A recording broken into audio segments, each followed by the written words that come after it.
Mm.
Yo, Tom. How you doing, buddy? Great, man. How could I not be good after that? That was a fun one. That was a fun one. I'm hyped to get into it. I think we are back. I think we're officially back. We're not fake back. We are officially back, guys. Presented by Prize Picks. Get $50 in lineups when you play your first $5 and use the promo code Welcome to Light Years. The 2-0 Golden State Warriors Light Years against the Denver Nuggets. Not an insignificant win. I got Tommy across from me. I gotta wear my Big Face FC jersey a second time. I can't not wear it until they lose at this point. I wasn't gonna wear the same outfit 2 games in a row. You saw that clip of Shea Gilgeous-Alexander saying he'll never repeat a fit, on the walkout. I was like, I feel that. I can't do that. But then again, win's a win. You can't change it up. What's the rule? You gotta stick with what works until you lose. Yeah, man. I'm somewhat of a superstitious guy. I'm totally with that. So you might be wearing this jersey for a couple weeks, dude. Good. Better, yeah, I love it. Look, it's very, very early in the season, but that's a hell of a win against a full strength Denver team. Warriors are obviously still missing Melton and Moses, who are both going to factor in. Aaron Gordon goes for 50. Did he end up 10 of 11 from 3? Was that the final line for Gordon? It was absurd. And, Steph happens. There's a lot of guys to talk about, but goddamn, man. I don't even have words for him at this point. 37 years old, playing against the guy that everybody considers the best player in the league. And it's always funny how there's always a better player in the league than Steph until they go one-on-one. Yep. And it's just I got into another argument today about and it was during this game. Who's better, this Steph or the Steph from a decade ago, which is now unanimous MVP. And I always get like the incredulous. Okay, you can't be don't serious. say that. You can't be serious. He's not better.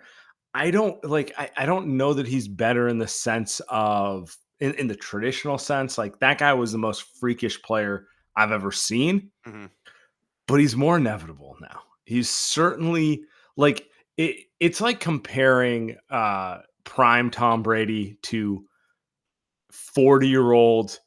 If you're in a close game, you're like, fuck, we're losing. Like that type of Tom Brady. And that's how I view Steph right now, where I'm just like, he's the most skilled player who's ever played basketball, period. And I'm not going to hear an argument otherwise. There just isn't like no player who is even close to his height is in the top 20 of anyone's Mhm. conversation of greatest of all time. His skill level is on another level, and then just his ability to now dissect a team and like if he has them figured out, he's gonna get to his moves and he's gonna get to the spot he needs to get to beat you in a way that like a decade ago when he was younger he wasn't doing. Yeah, a decade ago was more of just a tour de force, which like you don't think about when you think about a smaller player Sure. like Steph, but it was just like, and he was obviously for the majority of that 15-16 season, he was great late in games. They wouldn't have won 73 games if that didn't happen. And like late in the Thunder series, but eventually injuries, whatever. We don't want to relive that. But over the course of 48 minutes, that version of Steph, the unanimous MVP, is better. But there is a level of confidence and certainty and just know-how at the end of games now where it's like he took that 35-footer at the end of regulation and like we've seen him do that before and miss that shot, but like there is a different and not that I ever think Steph is going to miss a shot, but now there's like a level of like, oh, it's a big moment, it's going in. Whereas Yeah. like I don't know if you could say it with you could always say it with a level of certainty, but now you can say it with a level of like it's late career MJ, it's late career Kobe. It's just like God damn, like he just never It's like goes that. It's away. like the eye contact. Like, oh fuck. Oh no, Yeah, no. yeah, I don't want any part of this. right, right. And like, going back to the Jokic thing really quick, it's like, yeah, Jokic is the best player in the league over the course of 82 games, but not only does Steph have this different level that he reaches late in games now, he is a specifically bad matchup for Jokic. They didn't really go a ton of pick and roll all game, and then the last 5 minutes of regulation and then in overtime, it's like, hey, bring him up here. And Jokic has nothing for him on an island. Steph either gets a three off or he splits the pick and roll and he gets fouled. Like they just don't have anything for it. And really no other player in the league can do that to Jokic at the same level because they're not able to pull him out as far. And even if they do, like a Luka's not as quick. It is a very, very tough matchup for Jokic specifically. And that's why, despite as good as Denver is, because that's a really good basketball team, they don't, Oh, excellent team. Yeah. they don't scare me as much as I think they scare like other teams in a playoff series because we have specific answers for them. My my read on this game was, it's early in the season, so you can't take too much away from it. But Denver is a hell of an offense, and if Aaron Gordon's going to hit shots, they're nearly impossible to beat. Like Yeah. I was thinking about, like we were going to talk about this show. Like, is your bigger takeaway that they don't have enough offense to hang with these guys, or they don't have the defense to like force harder closeouts and better shots, right? And it's a long season. There's time for that, but I think my takeaway watching this entire game is, I don't know, the Warriors had a good defensive game plan. They could have been crisper. They could have not given Aaron Gordon just wide open shots. But like, I also understand it. You look at the personnel, you're like, okay, if there's one guy we're going to help off of and be like, Yeah. dare you to hit 10 threes. Like it's kind of ironic because he hit 10 threes. But like that would be my game plan if I was Steve Kerr. I think that's every coach's game plan. When you look at this roster, like, okay, we're not helping off Jokic, we're not helping off Murray, we're not helping off Cam Johnson. Christian Braun's a hell of a catch and shoot guy. So you kind of, Aaron Gordon's the fifth option offensively, and you're like, if he gets a wide open three, we live with it. And it was just one of those games where it's like, maybe the way you think about that changes if he continues to do this all year. But I got it. It wasn't it wasn't defensive lapses. It was just like, that was the scheme they ran. And it's like all things. Like you can always like, I guess, be crisper and quicker with stuff, but like it wasn't a function of defensive breakdowns. Yeah, I mean, I think there's a couple things here, right? Number one, the Warriors are always going to kind of choose a guy that they're going to let shoot, for lack of a better term. That's how they've always done it. I think every team does that, by the way. Yeah, I don't think there's a way to play defense in the modern NBA where everyone shoots, where yeah, you don't have to kind of be like, look, we're going to have to take our chances with this guy a little bit. yeah. But I do think the Warriors tend to do a more extreme version of it. And you get burned more over the course of 82 games if you play it like that. Like, Okay. we're not locked in for other teams all 82, but it feels like these type of games happen against the Warriors a lot. Quentin Grimes last year, like you can go down the West. Will Barton's been a Warriors killer. AG has killed us so many times over the past couple years. But I think number 2 is like Denver's a really, really, really good offense. Like that's at their floor, they're probably a top 5 offense. But I wouldn't be surprised if they had the best offense in the league this year, especially like if AG's he's not gonna be like that, but he shot it better last year. Brown's a year older. They added Tim Hardaway Jr. Like they added back Bruce Brown. They added some nice pieces, and they added Valanciunas to like kind of steady the non-Jokic minutes, which were relatively better tonight for Denver. But yeah, I'm not.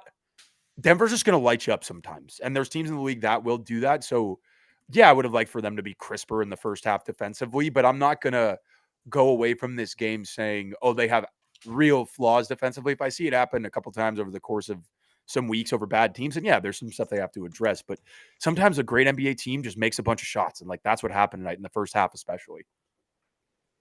Yeah, yeah. And my other thought on this was just kind of like the Warriors' resilience in the face of that tells me something too. Like when I saw Aaron Gordon just going off in the first half, I was like, it's gonna be an L. That's just how it's gonna be.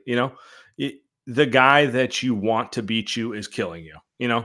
Like they clearly went in with a game plan where it was like, okay, we're not gonna let Jokic just murder us inside type of thing. And like he got some because he's very good. But it was kind of like, all right, we're going to live with the bailout shots there. And when that happened, I was of the, it's like, okay, it's going to be like that. But for them to compete for 48 minutes, for them to get consistent effort across the board, and for Steph, like just, what was he in year 17? Whatever it is, like to the energy he brought tonight, like, does any other guy of his age bring that in an October game? You know what I'm saying? No. Like they don't win that game if Steph doesn't kind of have and I'm taking it personally moment, and I just want this win and I'm just going to go for it. And it's the type of thing that makes you like love him as a player. Like it feels nostalgic. It feels like MJ, feels like Kobe,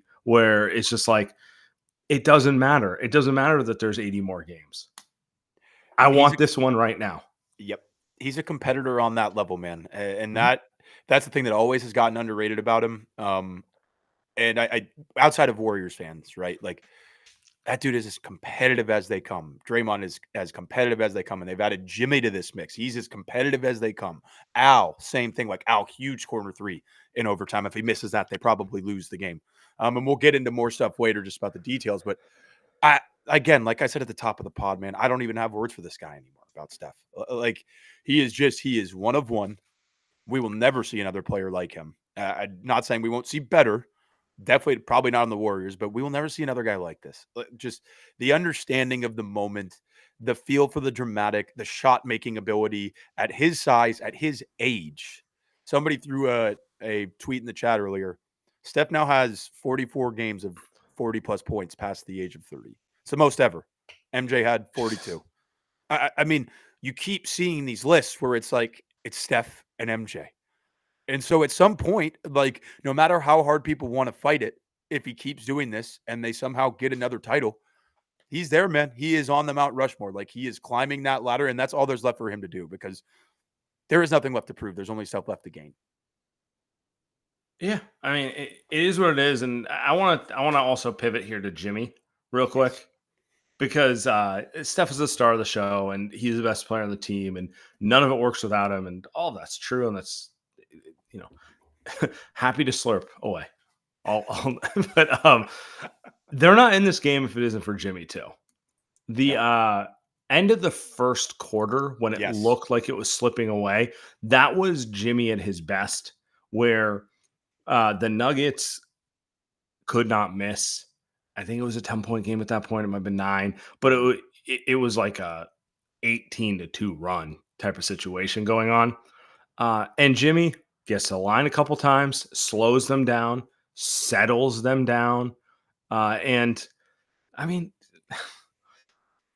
it does, like, Steve Kerr always compares him to Andre Iguodala, and it's true, but it is kind of like, Steph is a flamethrower and Jimmy's kind of a more methodical, slow you down guy. And we have both of them working together. Then you can compete with anyone, because when Steph's getting going, no one can guard him and it's over and that sort of thing. But sometimes you need a guy who just kind of gets you settled. It's a long game.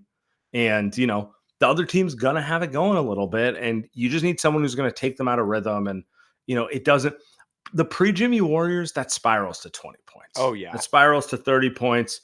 We're on here angry, blaming who knows who. But yeah, I mean, that's the power of Jimmy, right? I mean, Kerr said it perfectly the other day. Jimmy is essentially the perfect complement or antidote to Steph and Dre's chaos. Jimmy calms them down.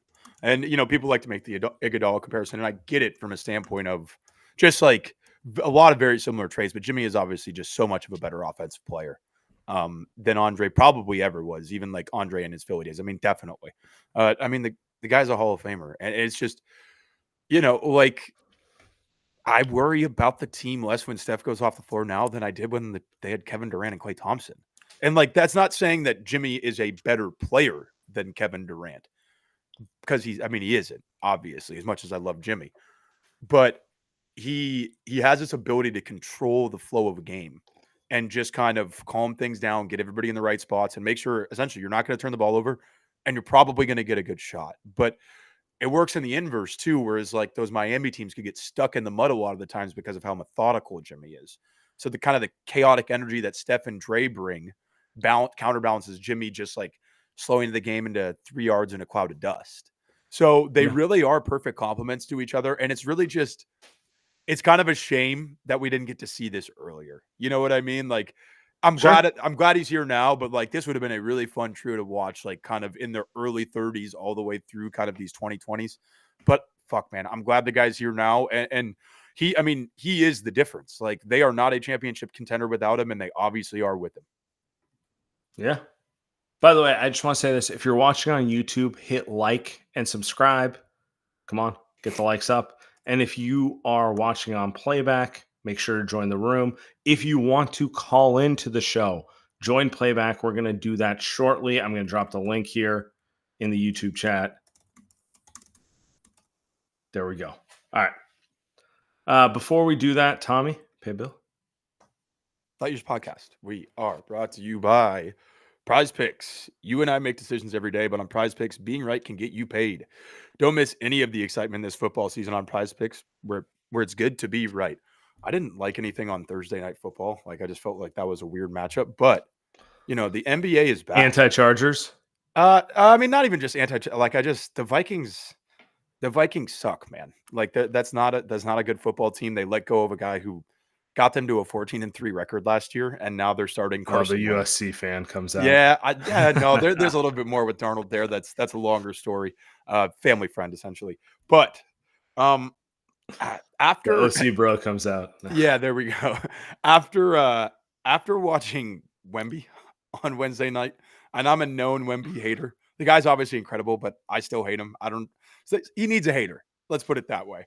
But what I will say is I'm going to be taking the more on everything Wemby related for the foreseeable future. Like, I don't even care what the lines are at this point.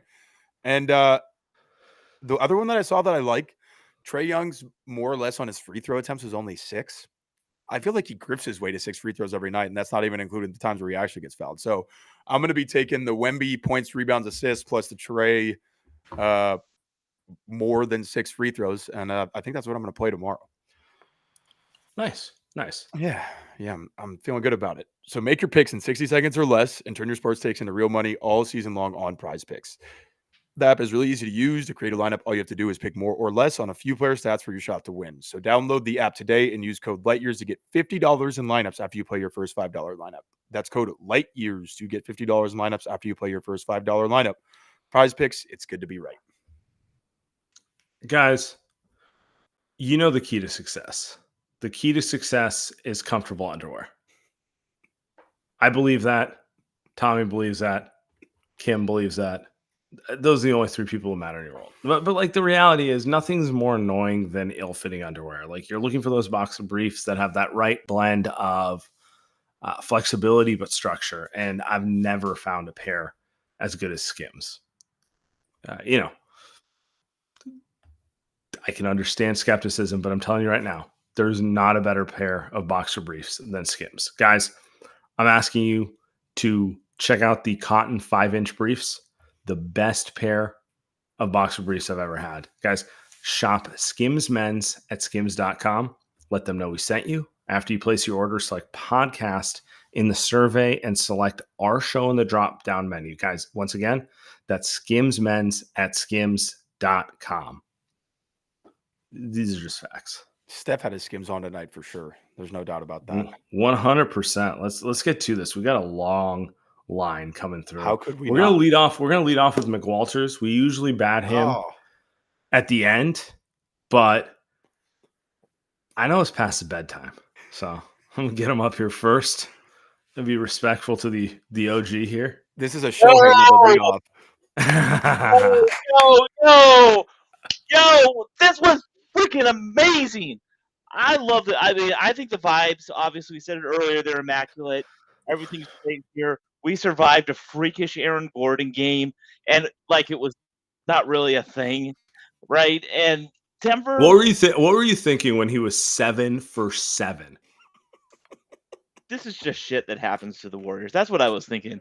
Was that most of the time the Warriors get people's A game, which is a sign of respect, and I appreciate that because this franchise is phenomenal and has been for a number of years, and I never thought in my life I would be saying that, but now that's become a regular thing, and I just have to get used to it.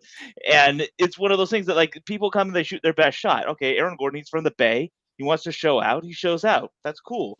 Right on. I don't care. We beat you. Sweet. You know, he showed out in the playoffs last year, too. He probably could have helped them knock out Oklahoma City if he doesn't get hurt. Like, he's a great basketball player. I would kill for him to be on the Warriors. Heck, I'd kill for his backup to be on the Warriors, Cam Johnson, right? We talked about that all off season. But we don't need him. We don't need him. Why? Because we got, like, an older than dirt center that does the same thing. Freaking for, like, a 10th or 20th of the price. It was great. Can't beat that. That's phenomenal. And it's just one of those things where you look at it and you're like, Denver, they're on these tiers. You know, I like the the Nick Wrights of the world. Oh, you know, the Warriors are in tier whatever they were, 6 or 7 of this. Can we by the way, can we stop with tiers? This is such a made up exercise. This is such a made up exercise. Anti-tier guy. Anti-tier guy. It's bullshit. It's like in my pyramid, they're in the bottom square. It's like just fucking talk about the team. You know what you're talking about? Like what are we doing here? Stop. Yeah, in a world, and you know, Bill Simmons does this bullshit too. It started with Bill. Pyramids. It all started with Bill. It started. Well, there'll be no Bill slander. I'm just saying, everyone else, come up with your own shtick. Yeah, stop. Yeah, it. Here's a. He comes with a pyramid. Someone else comes up with a club. Like, come on, man, this is lame. Sam, here's a stick for you. How about if you have the greatest shooter of all time on your team? You put some respect on that name. You put some freaking respect on that name. We have the greatest shooter of all time. I don't want to hear this Reggie Miller bullshit. I don't want to hear this bullshit about Ray Allen, even though I got to watch him a lot in Seattle. I don't want to hear any of this shit. You have the best shooter of all time. You are in any game. You have a 6 shooter like that. You are never out of a game. Period. As long as you have a functional roster, which we have taken our heads out of our ass, and we have a functional roster, something this entire set of goons, everyone here that's a host on here has been asking for years. We finally have it, and now look, we look like the freaking world beaters. Not a hard concept. Just put someone who's not a dysfunctional person on the team, and we can deal with one dysfunctional person. We clearly can do that with Kuminga. We just can't deal with 5 dysfunctional people. So thank you, front office, for not giving us 5 dysfunctional people. And look what you got. 2-0 start against 2 of the better teams. Well, the Lakers aren't one of the better teams in the league, but whatever. Nuggets are. You know, but the Nuggets are definitely probably, even though, don't tell Sam, they're in a top tier of the league. They're really good. And we just showed that we can beat them even when we don't have our best night going, and they have a heater going. I do want to shout out Kuminga. I mean, I thought he was really good again tonight. Like, still some young guy mistakes, some bad turnovers early, but he's clearly trying to play within the flow of everything. He's bought in. He's absolutely bought in. You heard Kerr say, I think it was yesterday or Tuesday, maybe, talking about kind of the mentorship job that Jimmy has done with him. And I think that's essential for him. I talked about it on the last time I was on. I think it was on the season preview. about how Jimmy actually went through very similar things in his career early on, like having a tough time getting an extension or like getting paid by the Bulls. And just like started out as kind of a role player and like blossomed into a star. So there really isn't maybe a better guy, especially because there are similarities between their games. Like, and you can see the growth from JK as a passer. He had that great block on Horford late, or on Jokic late. And I just thought, I mean, as a collective, the last 8 minutes of the game, they really defended their asses off. And a lot of it was communication and switching and like scramming out of bad situations. And I don't know if Kuminga could have done that even a year ago. Just like exist in that lineup defensively and make all the correct reads and be in the right spots. And he did it tonight. So like, if he's that guy, I would be hard pressed to trade him unless for a very, very, very, very good player. You know, we're talking top 25, top 30 guy. Because at the end of the day, he just brings an element that this roster does not have with his athleticism, his finishing at the rim, and just his ability to kind of be a Swiss Army knife. 100% co-sign that, Tommy. And the best part about this is the better he plays, it's like when you're playing in the casino, so right, you just keep getting little chips here, you keep adding to your pot, adding to your pot, adding to your pot. Soon enough, you're going to cash out for a really big score. I love it. Keep adding to the pot, Kuminga. Keep adding to the pot. We're going to cash you in soon. No, he's been awesome. I mean, I agree with everything Tommy's saying here. Like, he's bought in, which is the most important thing, and he's attempting to use his athleticism in ways that helps the team. And he does, like, they need. Oh no! No! What happened? Let me the see. Kuminga stands took over and put a media There we go. block on you. Back. There we go. I think I clicked a button by mistake. I apologize to everyone for that. That was more of me like hitting my elbow on the wrong thing on the keypad than any sort of. That was me talking with my hands. Sorry, the Middle Eastern came out. We love you for that, Sam. We love you for that. It's all good, my friend. I think he's. I agree with both of you. If he plays like this, like, I'm hard pressed to trade him unless it's a slam dunk move. Mm-hmm. I'm not looking to just move him as salary filler in any capacity.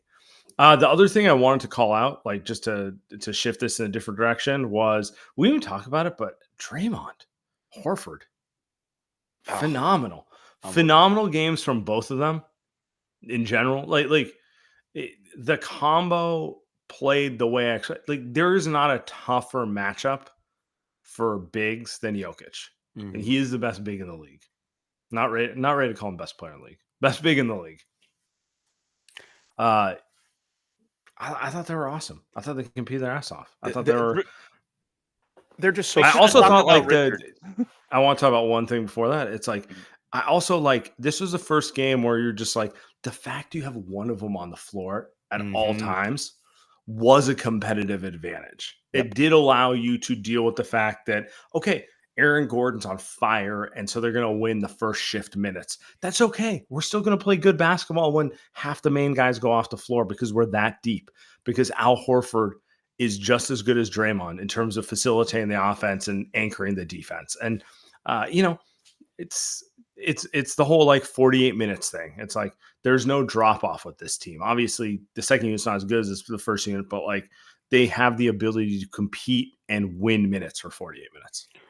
Yeah, and I just think their defensive IQ, I just thought it was, and I mentioned it earlier, I just thought it was so on display late in that game. Just the way that they were, number one, what Al allows Draymond to do, and he did it a couple times late in that game, is Draymond's picking Aaron Gordon up full court.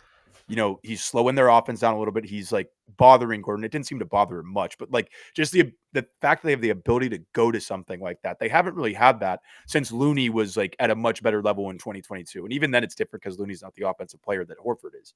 And just, you know, if they're going to run screen and roll with, and Draymond's guarding Murray or AG, and, you know, Jokic setting the pick and Horford's on, they can just switch that. Like, it just makes them so much more versatile defensively.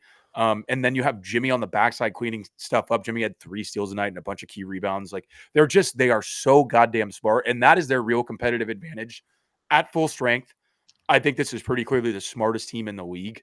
And that wins you playoff series as long as you can stay healthy. Yeah. By the way, Steve Kerr with the comment right now. talking about how they haven't practiced with the lineup they closed with, which was the Steph, Jimmy, Kuminga, Draymond, Horford lineup, the jumbo lineup. Do you guys think that lineup has legs? Do you think they can actually go to it more often, or do you think this is one of those there's specific matchups they could play it against? I think it's specific matchups. This was a really, really good matchup for that. I feel like when you have these kind of bully teams that you could do it, I don't think you would bring this to an Oklahoma City. I think I'd want, and we saw it with our perimeter defense, right? That we were allowing them to kind of take those shots. I think there's some teams that you don't want to do that gamble on. I think Denver is one that's kind of borderline, but they're so big that you want to do it there. So these teams that throw out these really big lineups, those are the ones you want to do this on. The Lakers of the world with this lineup should never see the court. We don't need to go that big on them. Yeah, I mean, it's like kind of like McWalter said, it's a speed versus a size thing. Like you could play this against Houston probably, just in terms of it might get kind of ugly offensively because Houston has a lot of length. They can gum stuff up really easily. But like you can play this probably against I mean, I would think you could maybe try it against the Lakers just because they don't have a lot of foot speed. It's a lineup you could play against teams without foot speed, but like you said, and Oklahoma City is going to run that off the floor. I wouldn't try it against Portland tomorrow, even though Al's not going to play. Like it's these teams that have a lot of play. Yeah. I don't know. We'll see after that overtime performance tonight. But like it's the teams that have a lot of end-to-end speed that I would not want to play it against because it's definitely not the quickest of foot. But it is smart. And if you're just kind of playing a team that's a little bit, I guess Denver's not methodical, but they're more plotting, for lack of a better term. You can play it against teams like that because they're not gonna fry you off the bounce. They're just not. Like even Murray, who's quick, he's not the quickest by any means. Yeah, absolutely. Walters. Thank you, guys. Thank you. Salute, brother.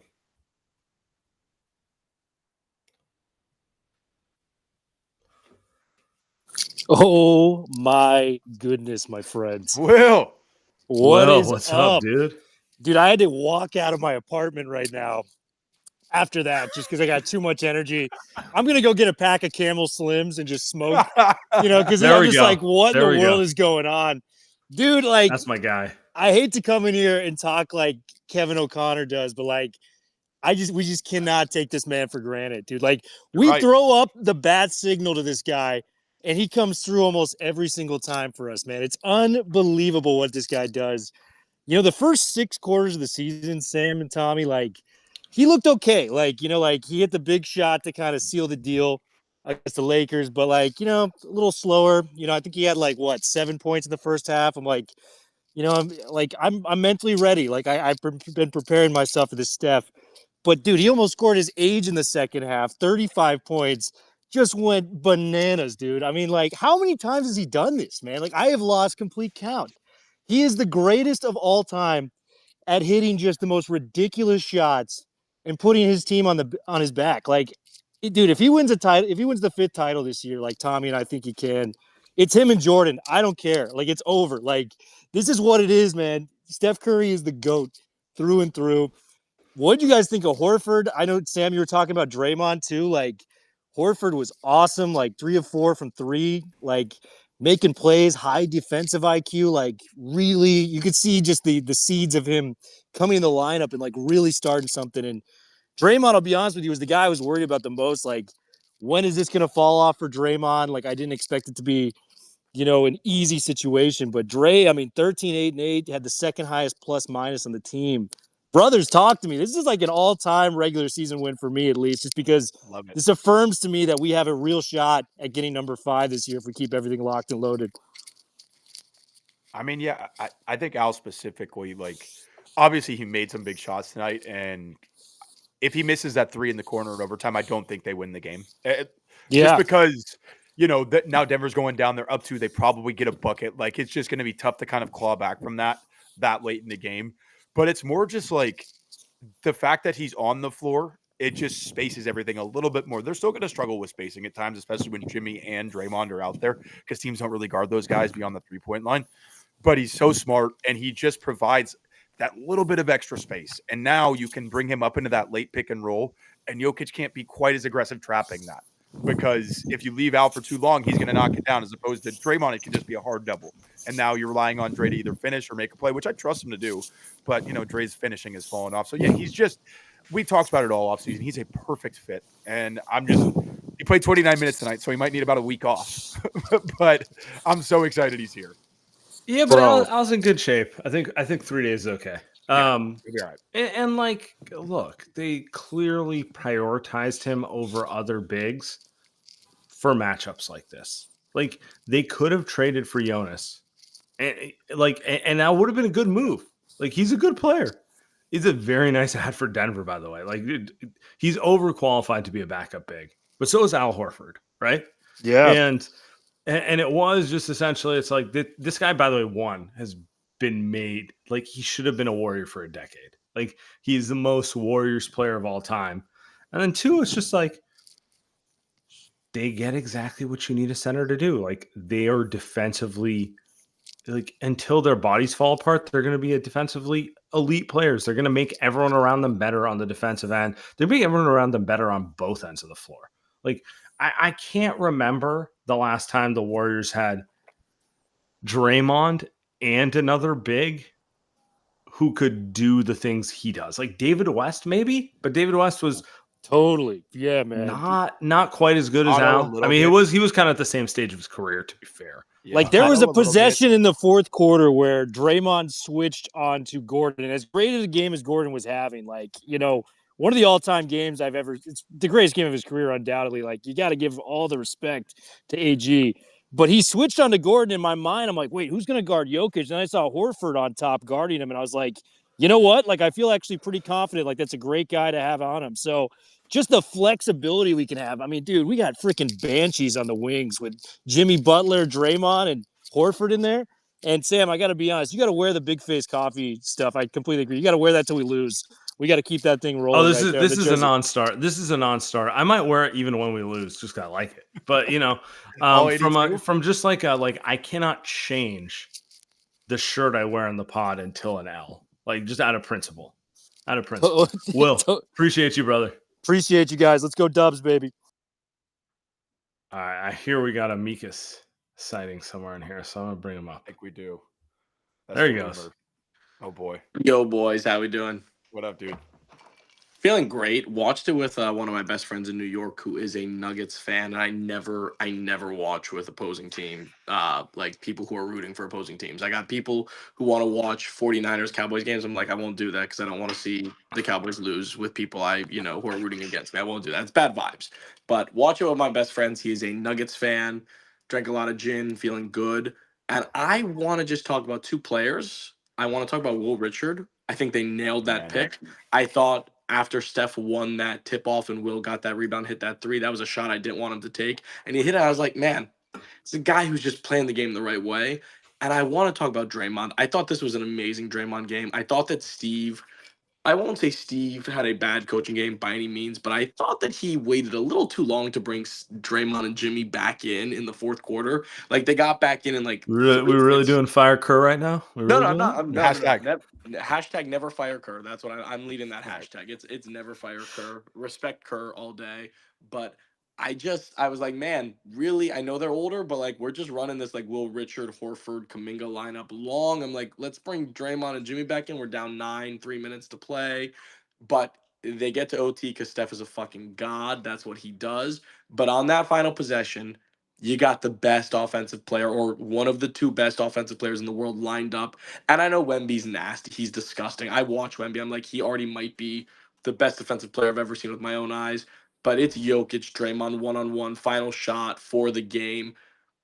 And look, you could have offered me, gun to my head. You could have been like, you get Wemby right now or you get Draymond. And I think I just would have said Draymond because I just know, like, there's nobody else I'd rather have on a final shot, guarding it, backed up against a guy who's 7 inches taller than him. Give me Draymond all day. And he locked him. And they got the board, and they went to OT, and they won the game. I don't know. I thought Draymond was terrific, and this is going to be one of the hardest matchups he's going to have all year. And he looked nasty, and I bet when Wemby comes to town too, I think Draymond's going to have a little something for him. I don't know. I can't wait. Oh, I cannot wait. I'll say this. Wemby looks amazing, but that Dallas team looks very, very like Very straight to gettable. lottery. They suck. Very gettable. They are horrendous. Bro. And look, Who- when Anthony who- Davis is your leader, you're gonna fold almost. By the way, every single he's time. fat. Yeah, he is. Who's fatter? Maybe it's a Dallas thing. Maybe it's a Dallas thing. Where it's just like, The food and I is good. The get food is it. good Like in Dallas. barbecue, it's delicious. You know, it's tough, but I don't know, man. They have a 5 center starting lineup. Like I'm not convinced Cooper Flagg's best position isn't center. You know, at best it's power. They started 4. Sorry, let me put it this way. They started 5 bigs. How's that Right. sound? Yeah. Cooper Flag at point guard. Like, what are you doing? He's a 3 at his smallest position. At his smallest, I would say. Clay was the backup point guard. It's ugly in Dallas. I can't believe some people are picking them to be like the sleeper in the West. The funny thing is, like, they have like a bunch of good players. I'm just like, the roster is like, who would build a roster of 5 or like 10 guys who should be 4 or 5s in the NBA and like no ball handlers? It feels like dare question Nico. It's just, yeah. Anyway, that's their problem. Thought Draymond Mikas. was amazing though. He was I thought incredible. Unreal. Yep. He did look good. He's moving spry. Looks young. Appreciate you, Peace, Mikas. boys. Mikas, appreciate you, dude. Oh, I gotta fucking get out of here. There you go. Never disappoints. Should we Yeah. we talk about some health? Let's do that. Light Years Podcast, we are brought to you by ZBiotics. I have to tell you about this game-changing product I use before a night out with drinks. It's called Pre-Alcohol. ZBiotics Pre-Alcohol drink is the world's first genetically engineered probiotic. Here's how it works. When you drink, alcohol gets converted into a toxic byproduct in the gut. It's a buildup of this byproduct, not dehydration, that's to blame for rough days after drinking. I've got going to a wedding this weekend-long affair.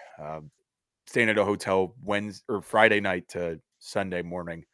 And I am definitely going to be taking my ZBiotics to make sure I at least feel somewhat okay when the weekend ends, because, you know, I started taking them probably about a year or 2 ago, and they really do.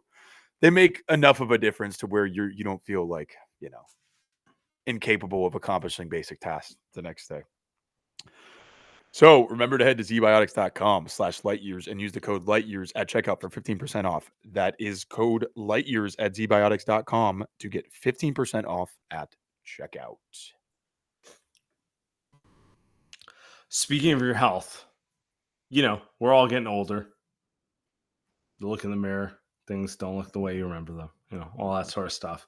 But the reality is, like, you get older, you're health conscious. The number one way to get yourself on track and to your goals is to be honest with where you're at. And, you know, it's not the 1970s. Standing on a scale is not going to tell you what's really.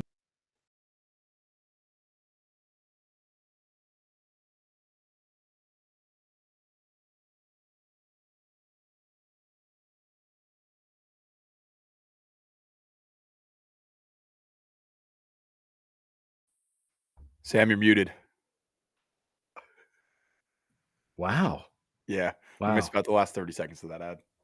Okay, we'll go to it. At what point did I get stopped? You're talking about how old we are.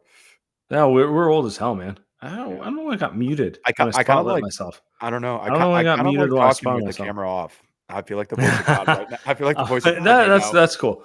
That's cool. Well, we'll get to it. So, like, the reality is, if you're health conscious, the number one way to get yourself on track is knowing exactly where you're at. You know, you can't design your fitness journey if you don't know where you're at right now. And so, you know, it's not the 1950s. We're not cavemen. We don't just stand on the scale and be like, all right, wait, 179 pounds or 184, whatever. Like, you want something that tells you more than that. And so what I would say is get a DEXA scan. What is a DEXA scan? It's a highly accurate method of measuring your body's composition. So body fat percentage, you know, we all have heard about pro athletes and their body fat percentage, lean muscle mass, visceral body fat, the things that tell you what's really going on in your body. And what I think is really cool about Body Spec is they've made this technology affordable for everyone. So traditionally, you know, only pro athletes would get a DEXA scan. For you and me to get it, it would cost $500, $600, $1,000, and it'd be a pain in the ass. We'd have to go to some professional facility. It'd be this whole work. What BodySpec has done is made it affordable for all.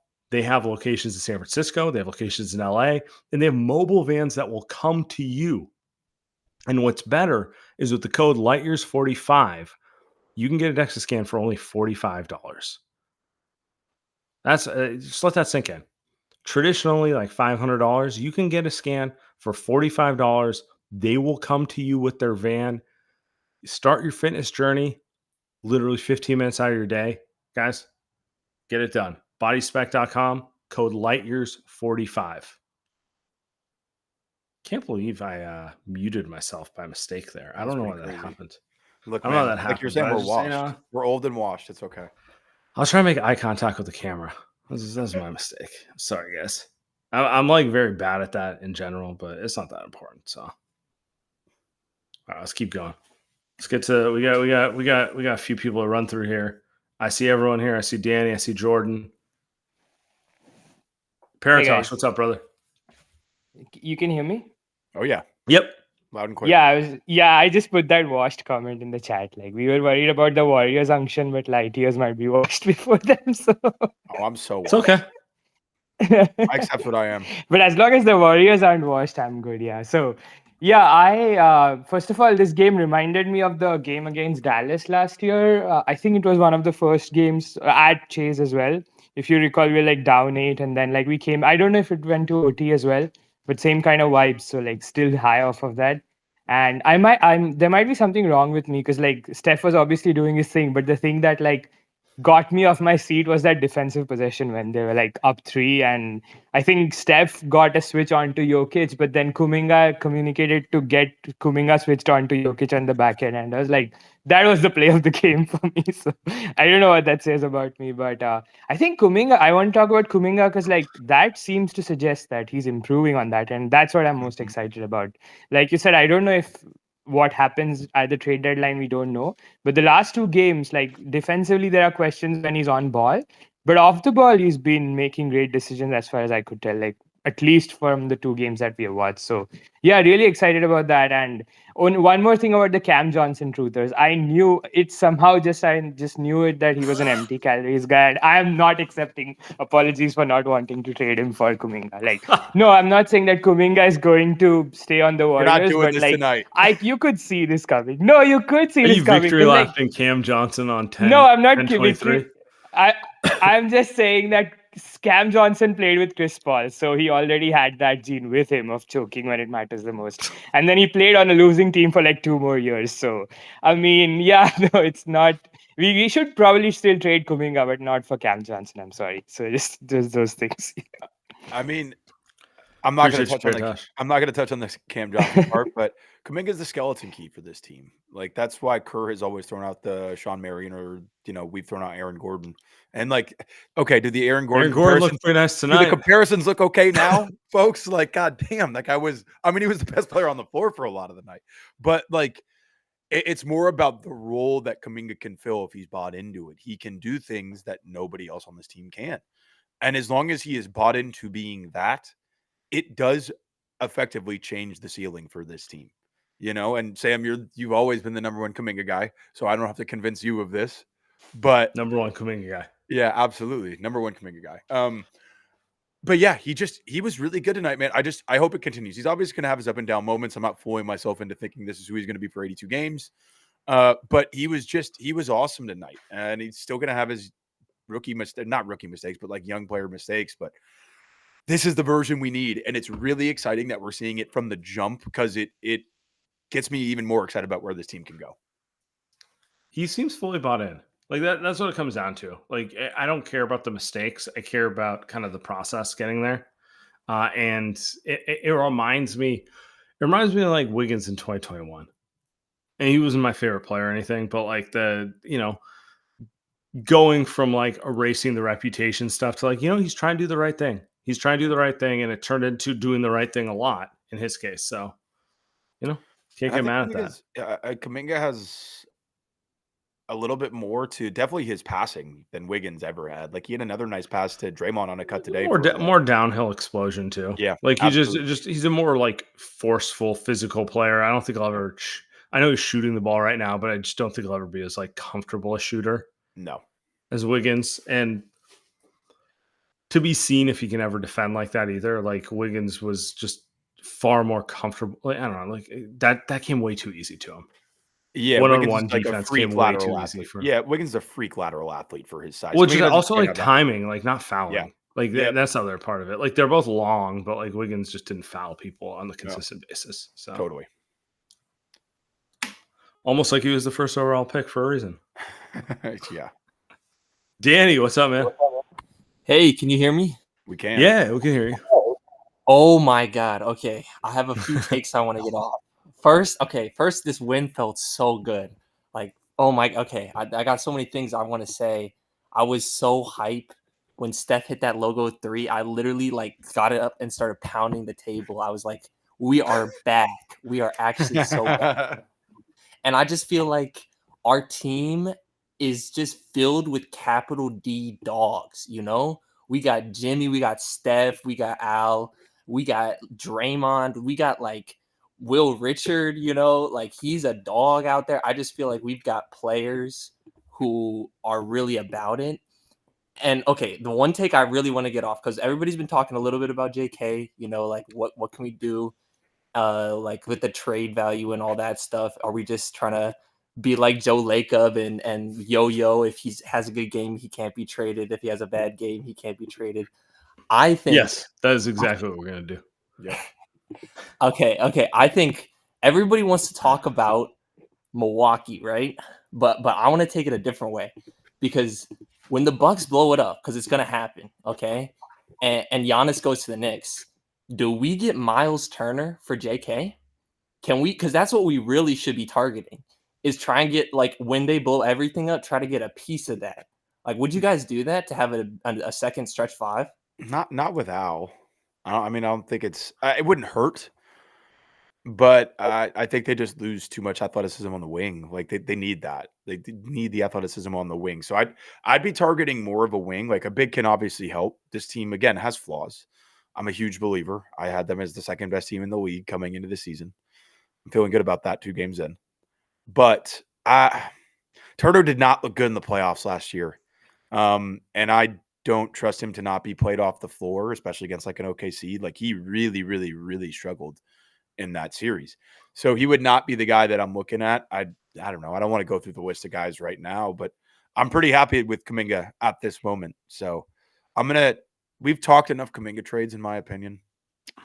We can, that day will surface again. We will not be firing up the trade machine until they like lose 5 in a row. Believe me, that day will surface. We need again. 5. We need 5 losses on the overall record before the trade machine comes out. Yeah, that's fair. He had a good game. Like I don't want to dog on him, because like he has been playing really well. Like first 2 games, you know, he could be everything we've seen. But also, I just worry that we'll do the thing where we convince ourselves that it's like okay, and then we're gonna get into like, you know, a couple months into the season, and he's gonna be like, we've lost a couple games at this point, and he'll like get upset because he's not starting, or you know, you gotta live in the moment a little bit. Like he's doing everything we've wanted him to do for 5 years, and to Tommy's point, he's a skeleton key.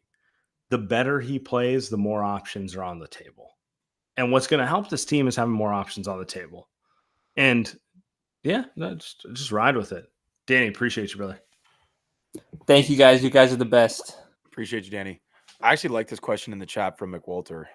When do you think they hit 5 losses, as a, you know, for the overall record for this season? After the February. First all right. We're going 73-9 again? Yes. Okay, fuck it. I'm in. Okay, well, so in 2022, they were 28-6 when Draymond got hurt. That was past January. the new year. It was January, like I want to say 10th-ish, This is when Quake something like that. I do not think they're getting past Christmas with only 5 losses, but I do think they can get out of November. The goal should be to get out of November with only 5 losses. I will get past Thanksgiving. I will be talking crazy amounts of shit if they get past Thanksgiving with not having 5 losses yet. DS, what's up, man? What's going on, fellas? What's up, man? Just good mood. I can't help but be in a good mood right now. It's a good look. First time to see JK and the Unction Yeah, teaming up, right? teaming up to finish out that fourth quarter in that OT. It looked good to go with that big lineup, and it's nice that Kurt's got that in his pocket with his proclivity for 3-guard lineup. So really like to see that.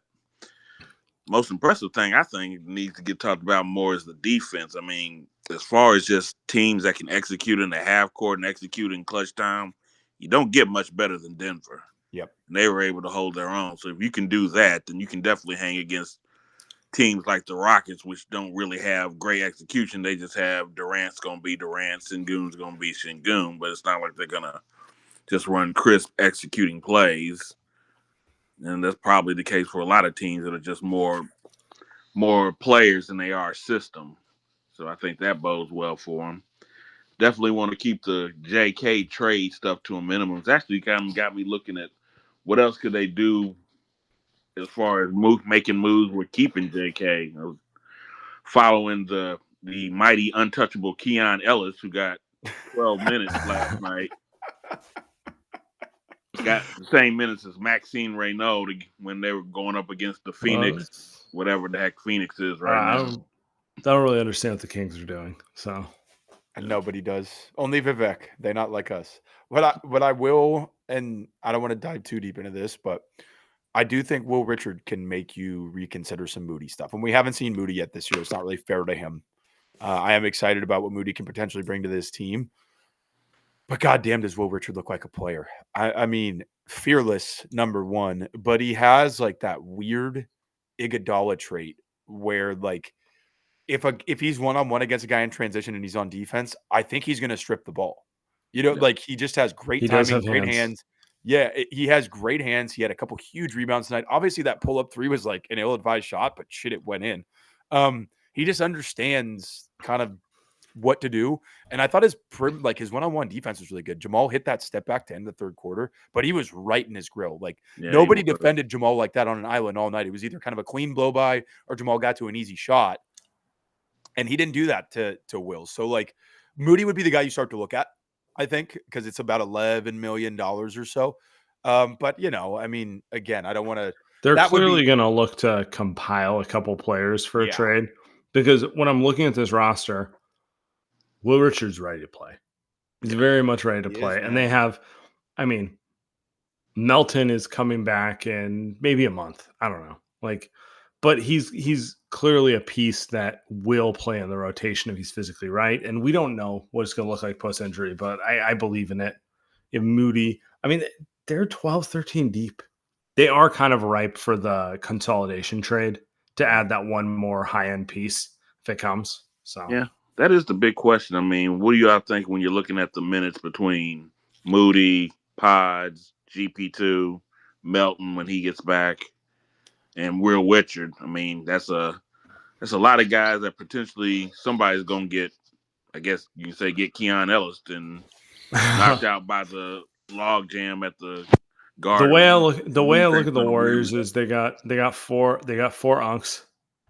3 of them will be on the floor when it matters at all times. So they need the other 2 guys to be young, athletic, potentially long players, but guys who get it and can play with them. And so the question is it going to be Moody? Is it going to be Kuminga? Is it going to be Pods? Or is it going to be consolidating them for a Trey Murphy or something? These are things I'm not particularly concerned about tonight, but like that's how I'm looking at this roster, and we're getting into January and whatnot. Yeah, I mean, I think GP probably falls out of the rotation when Moody and Melton are back. He hasn't looked. He just look. Let me pull up a really angry Steve Kerr face. I love GP. I never forget what he was that first year of his first full season with the team. But just injuries suck, man. Like that's the summary behind GP right now. Is like he just lost so much athletic pop. And he was a guy where it's like he needed to be a god tier athlete to even survive because of the lack of skill. And he just doesn't have that anymore. He's still an elite athlete. Like he had a tip slam tonight, had a great tip at the end of the first quarter. Like he can still do stuff. But I'm sorry, Steve. I'm disappointed in my guy.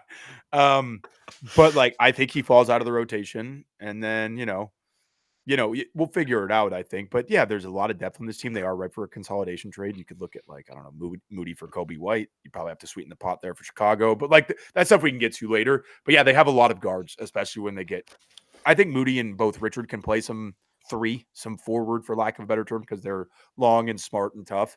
But the rest of those guys that you mentioned are pure guards. Like they're not going to scale up that much. So there's going to be a logjam, but they'll get it figured out. All right, appreciate you, fellas. I'll be here when the GP2 redemption happens. Appreciate you, man. Yeah, appreciate you, brother. Let's keep this momentum.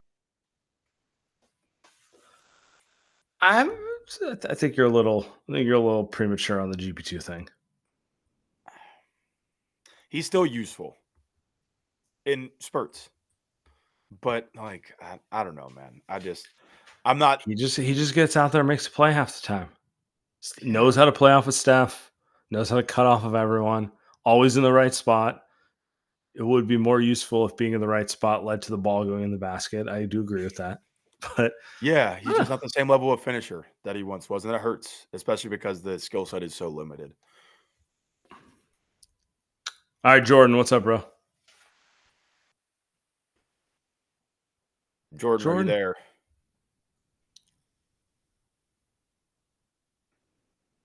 We're going to move to Geo. So we got enough people trying to get in. Or try to get through everyone pretty quick here because I got a pack. Hey, hello. Yo. Hello.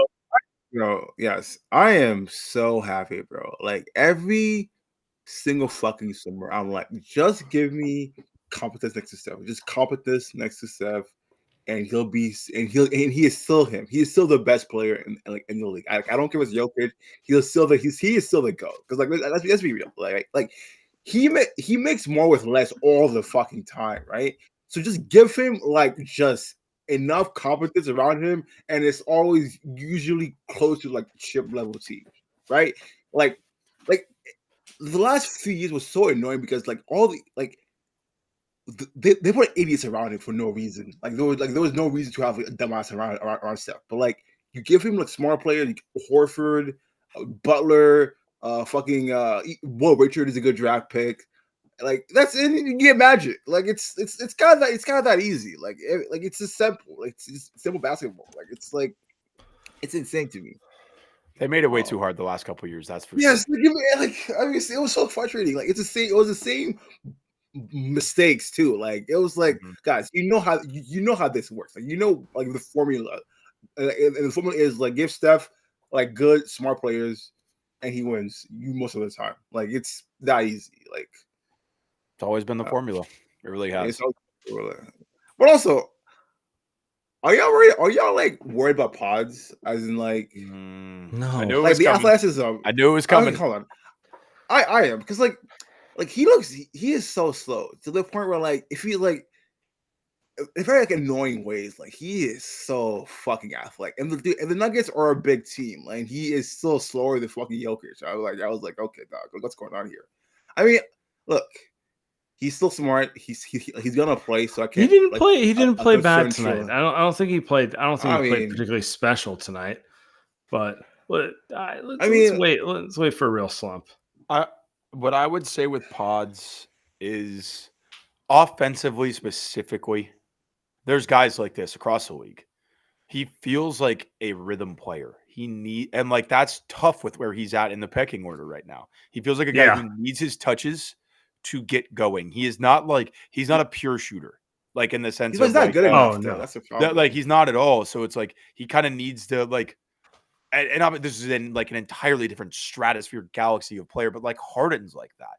Like if you put Harden off the ball for most of the game, and then he has to kind of like catch and shoot and figure it out, he's not good at that. He needs the ball in his hands to like essentially figure out or just to like get his rhythm.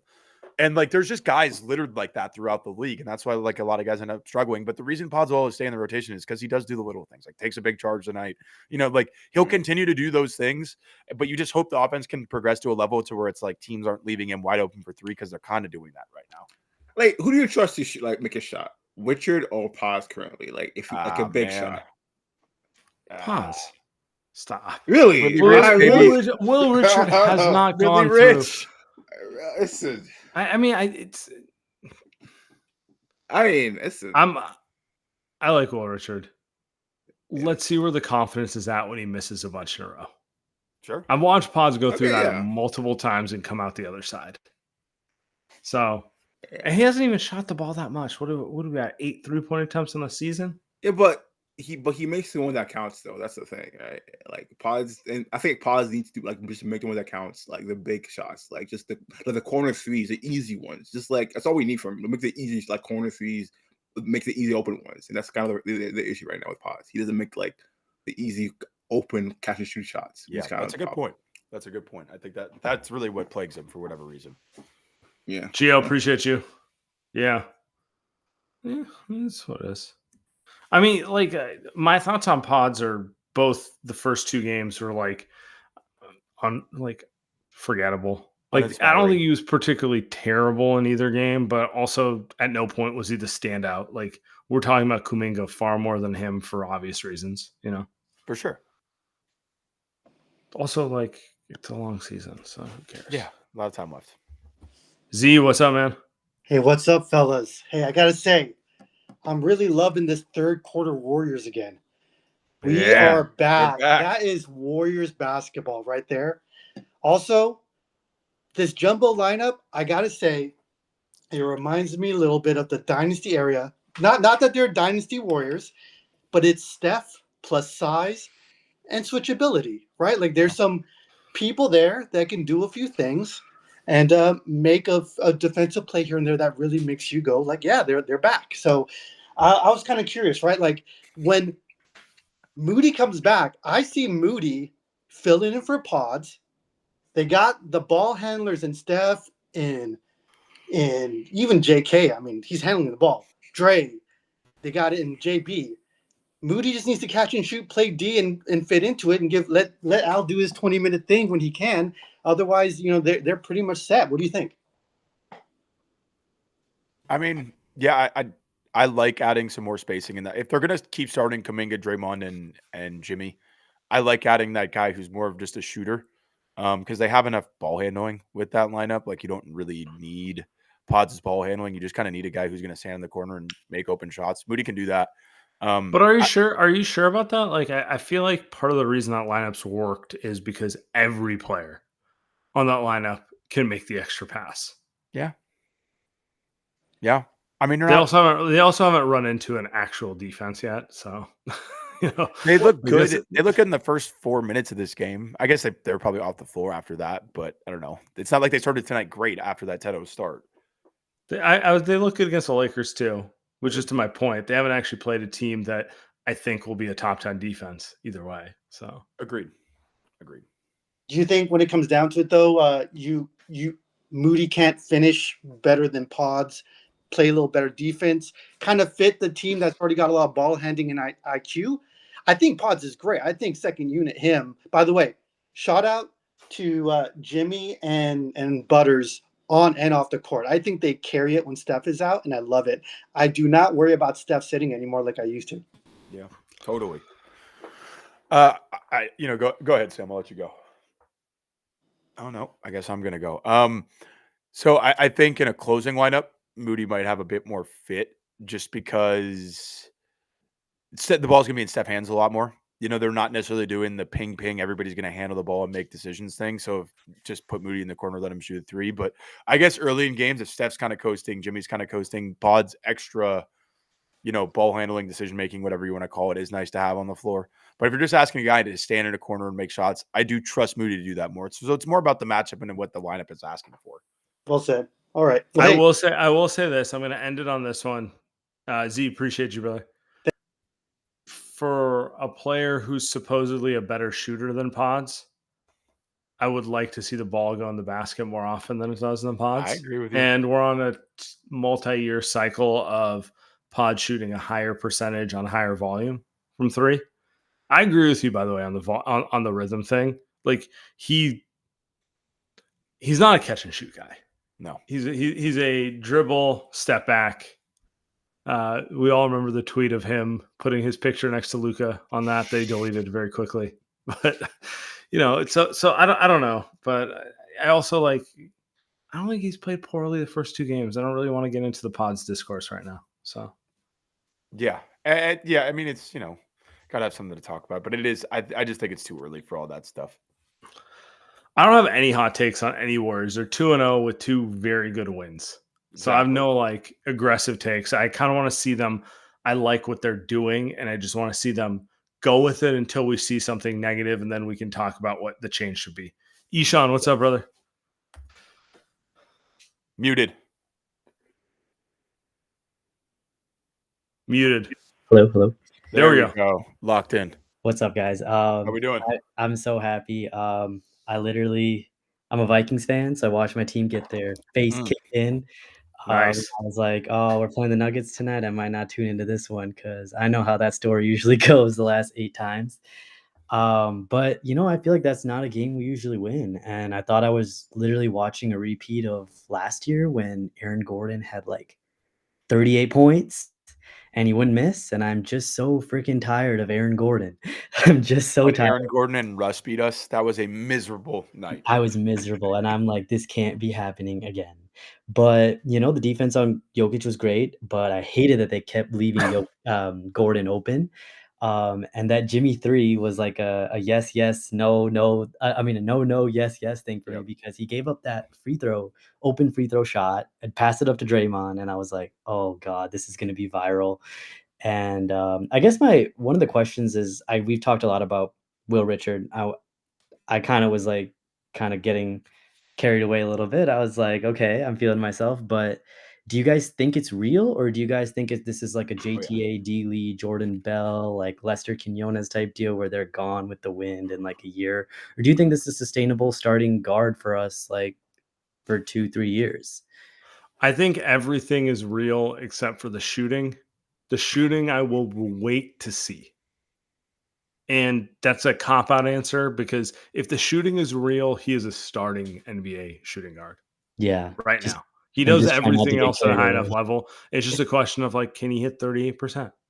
Can he hit wide open shots on the touch around the rim is really nice. Yeah, it is. The touch around the rim that he's just so smart, both defensively and offensively. He had that nice short roll play where he dropped it off to I think JK for the and one. And he just always seems to be in the right spot. It's very cliche, and that's tough to quantify, but he just kind of appears around the ball at the right time, or he appears like he's getting a rebound that matters. He's making the right defensive rotation. So if the shot is real, he's already a 15 to 20 minute a game guy, but that's like Sam said, to be determined. I trust the mechanics enough. I don't think he has a ton of range on it. It does feel like he's shooting with everything he has to get the ball there from the NBA 3-point line. But if it goes in, I don't give a shit. Yeah. Ishan, appreciate you, man. Have a great evening. You too. Got one other person to get to here. I'm not going to leave you on red. That'd be rude. Joaquin. Muted. There we go. Muted still. Yo, what's up, guys? Hey, what's going on, man? Thank you. Yeah, I appreciate it. First time caller, but a long time listener for years. I'm living in Spain right now, so I woke up around 6 a.m. I Checked the game score, saw it tied at 94-94. I mean, I had to lock in. I'm so glad I woke up for that. My God.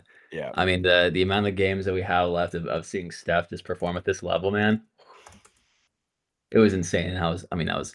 My roommates are still kind of asleep right now, but I was just getting so hyped. Try to keep the volume low. I get it.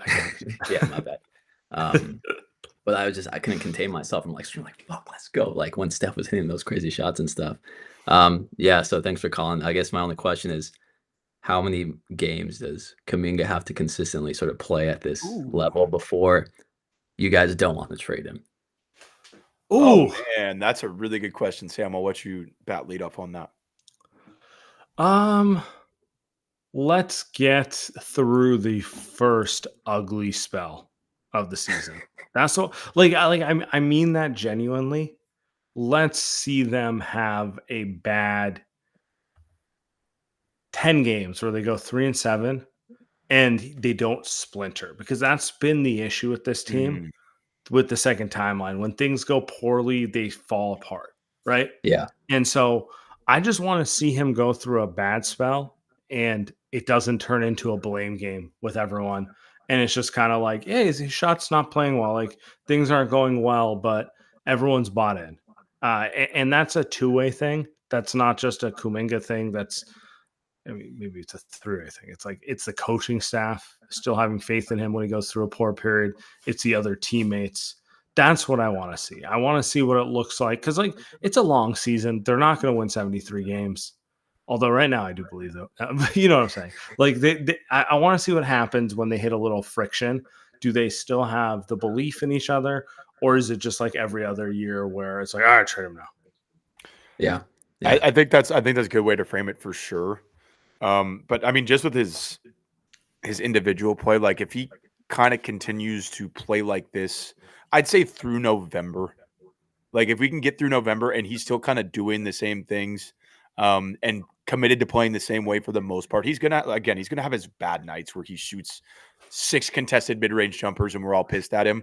But if he can rebound from a night like that, and like the next night he shows up and he's bought back into what he's supposed to be doing, I think that's really the key. And it's kind of what Sam is saying as well. Can we go through a bad either just individual Kuminga stretch or a bad team stretch, and he doesn't start doing his own thing and thinking about the next contract and all this stuff that like has been an issue, frankly, for the majority of his career. Yeah. Yeah. I mean, for me to see him do this against like a wide variety of team styles would be encouraging. Denver was a good Thank you guys start, for man. calling. Appreciate it. Thank you guys for letting me in. Yep. Hey, have a great evening or great morning, man. Hey, have a great evening, guys. Sweet dreams. Yeah. Oh, that's a great way to end it. Tommy, big win. Huge win. Appreciate everybody.